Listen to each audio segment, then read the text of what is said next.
Hey everybody, it's Rob from Flailthroughs. This is Gundam Battle Operation 2, and this is a request from Bladen01, and I hope I pronounced that right, for the Gym Sniper 2 White Dingo type in brightened up colors with the Gundam Ground type beam rifle. So that's what we're running, and this one took a while because this is a tough combination.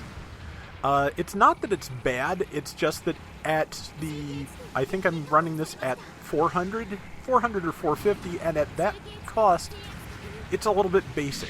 Again, not bad, because look at the damage it just did to that Gundam Pixie that went by. But yeah, it doesn't have a lot in the way of special abilities when it's not using its sniper rifle. It is just a fairly basic mobile suit with, you know, a fairly standard skill set. Beam rifle, shield, has head Vulcans and grenades. Didn't quite manage to, and it has the 2-hit melee, which is good. But yeah, as you can see, oh, somebody behind me. I think it's that Pixie again. So that was my mistake. Yep, the stealth unit's right behind me, so I thought I'd point that out. But you'd think it'd have anti-stealth, but nope. Some snipers do, not all do. And luckily, the Vish Donahue Goof just went right past me, so I got that opportunity. And an opportunity to shoot it, and that's pretty much one of my most basic combos after I've knocked somebody down, is to go from beam rifle to melee or vice versa, depending on what's queued up. But it's one way you can go. But yeah, that was enough power to kill that Pixie, so that's something.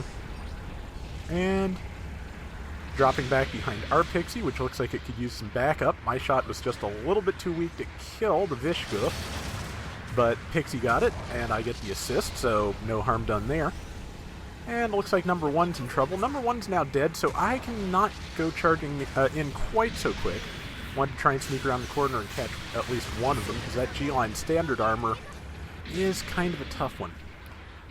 I seem to recall I had trouble with that a couple of times when I was trying to record this, because it can lock you down pretty quick with that Gatling Smasher. It does not take a lot to stun you, but I did manage to hit it. Here's the Vish Goof again, which did tag me, but I had some backup, fortunately.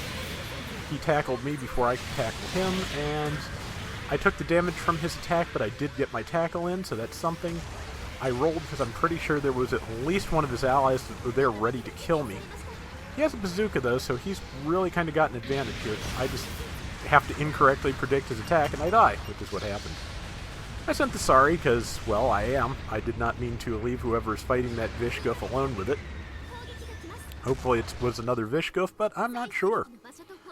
We've got some support fire ready. I will probably indulge in one of those here, because this one is a good one to use, because you're way up in the air, and unless they're actively looking for you or trying to take this waypoint, you've got a pretty good shot of actually getting it off.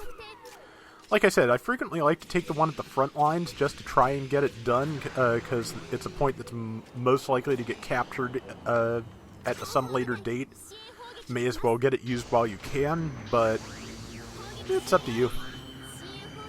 Back in my mobile suit, looking for a target. Just looking for where all the numbers are, and there's one of them, so I thought I'd head that way. And get stuck on the stadium there, which happens. Yeah, number 5. Number 5 is on foot, though, so... But there is another ally here whose number's not showing up because they, as a pilot, got killed and their mobile suit was sitting there. I just backed out of that because I saw myself about to get surrounded, which is about to happen again, but I'm out of boost and there's only so much I can do about it.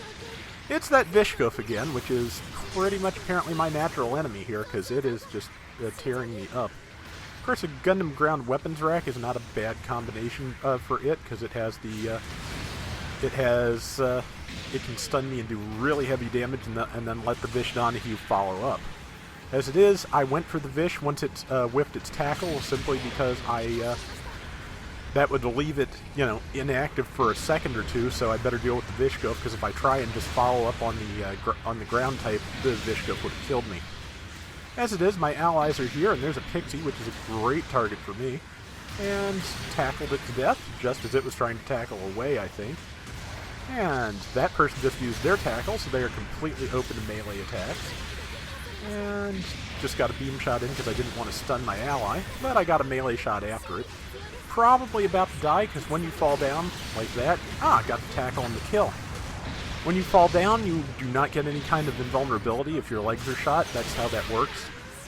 Like, if you get knocked down like this, or hit with a topple attack, you'll still get your invulnerability, but if you just fall over because your legs are destroyed, you get nothing. You're just going to die. Which I did. Just not from that. And, let's see, 2 minutes and 40 seconds left. We are only behind a tiny little bit. And at some point we took C, which means we get an opportunity here to plan another airstrike if I want it. As it is, probably just going to drop in and support the team, because honestly, numerical advantage is probably more important here in getting a lead. Got that. Okay, somebody else got that shot. I don't make them all. Obviously, I don't make a lot of them sometimes, as you've probably seen. But we're sticking together. That is the optimal thing to do here, and they are not all spawning at the same time, so yeah, we can pick them off one by one. If my advice is, if someone sends the "let's sortie together" tell, listen, because it is almost always going to provide you a much better advantage than you can get by dropping your mobile suit in alone. Now, sometimes dropping in alone as a pilot to protect a waypoint that's being contested, that's worth it.